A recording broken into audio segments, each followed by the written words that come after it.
Okay master, PMC channel అంటే పత్రిక ఎందుకు పెట్టారు, దాని యొక్క ఆవశ్యకత ఏమిటి అనేది ఉదయం పవర్ పాయింట్ ప్రజెంటేషన్లో మేనేజింగ్ డైరెక్టర్గా ఆనంద్ చెప్పడం జరిగింది.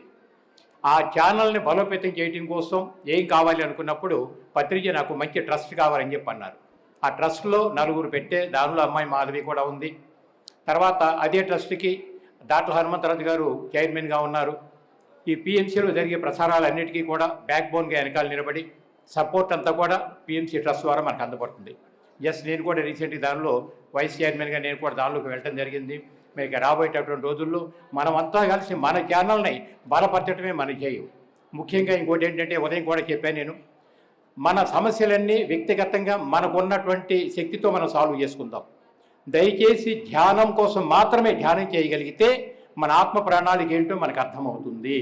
అలా ఎంతమంది చేయగలుగుతారు చెప్పండి? ధ్యానం కోసమే ధ్యానం చేయగలిగాలి. ఒకసారి అందరికి ధన్యవాదాలు తెలియజేద్దాం. మనమంతా దిగి వచ్చిన దేవుళ్ళు, దిగి వచ్చిన ఆత్మస్వరూపాలు మనమంతా కూడా. ఎవరైతే రెగ్యులర్గా ధ్యానం చేస్తామో, ఏ ఆత్మ ప్రణాళిక ప్రకారం ఎందుకు వచ్చామో, మన జీవిత ధ్యేయం ఏమిటో మనకు అర్థమైపోతుంది. అది ఫుల్ఫిల్ చేస్తే మొత్తం ఇక దానిలో ఉన్న ఆనందం ఇంత అంతా కాదు.